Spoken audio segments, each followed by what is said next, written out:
राम राम। हमारे जीवन में कई बार ऐसे अवसर आते हैं कि हम जो कार्य करते हैं हमारी संतान वो नहीं कर पाती। हम धर्म के मार्ग पे चलते हैं लेकिन संतान के पास उतना समय नहीं होता कि वो उस मार्ग को अपना सकें, उस मार्ग पे चल सकें। एक बहुत ही धनवान सेठ थे, इतने धनवान कि उनकी ख्याति चारों ओर फैली हुई थी। उन्होंने अपने गांव में एक भव्य मंदिर बनवाया। उस मंदिर पर एक शिलालेख अंकित किया गया कि इस मंदिर के गुंबद पर दिवाली के दिन दोपहर को 12 बजे 25,000 सोने की मोहरें रखी गई। अब समय बीता, शिलालेख लिखने वाला भी चला गया, सेठ जी भी चले गए, परिवार पर विपत्ति आई और उनका परिवार निर्धन होता चला गया। निर्धनता इस तरह आ गई कि खाने के भी लाले पड़ गए। जो कई मकान थे बिक गए, केवल एक मकान रहा जिसमें उनकी संतानें रहती थी।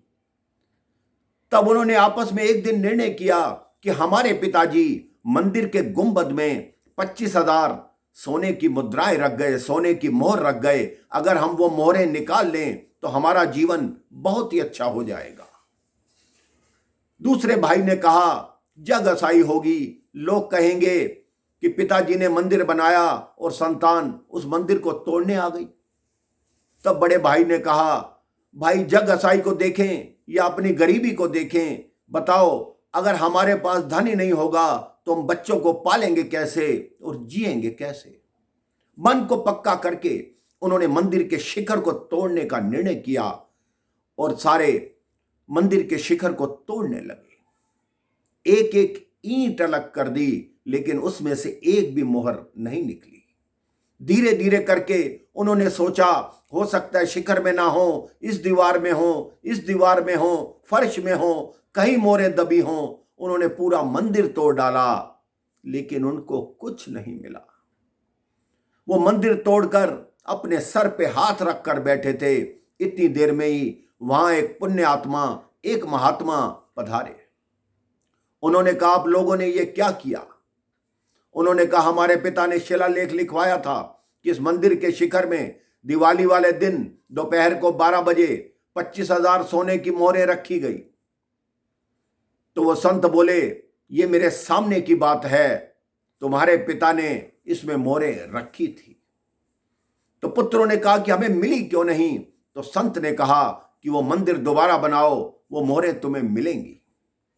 तो उनके बच्चों ने कहा हमारे पास धन कहां, हम मंदिर कैसे बना सकते हैं?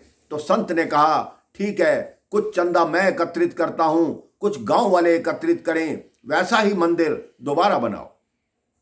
चंदा इकट्ठा किया गया, मंदिर फिर बनना शुरू हो गया, मंदिर बन गया। तब फिर पुत्रों ने कहा उस महात्मा से कि हे महाराज अब तो बताओ कि वो मोहरें कहां है?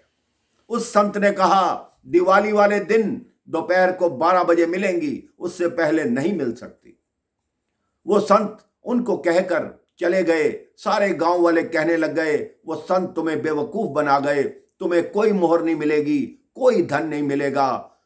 मंदिर तुमने तोड़ा भी सही, जग असाई भी हुई, मंदिर दोबारा भी बन गया, तुम्हारा क्या लाभ हुआ? जो एक घर था तुम्हारे पास वो भी तुमने गिरवी रख दिया, क्योंकि मंदिर में तुमने फिर भी दान दिया।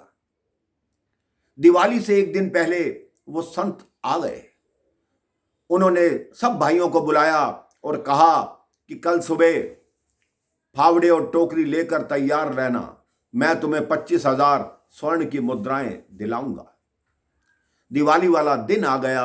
दोपहर के 12 बजे संत ने देखा उस शिखर की छाया, उस शिखर की परछाई कहां पड़ रही है? जहां वो परछाई पड़ रही थी, संत ने कहा इस स्थान को खोदो। जब उस स्थान को खोदा गया तो पूरी 25,000 सोने की मुद्राएं निकली। इस कथा का अर्थ यह है सद्गुरु ही आपको मार्ग दिखाता है, सद्गुरु ही आपको रास्ता दिखाता है कि आपने कहां चलना है, कैसे चलना है। बोलिए अपने अपने गुरु की जय बोलिए। बोलो सद्गुरुदेव भगवान की जय। राम राम, जय श्री राम।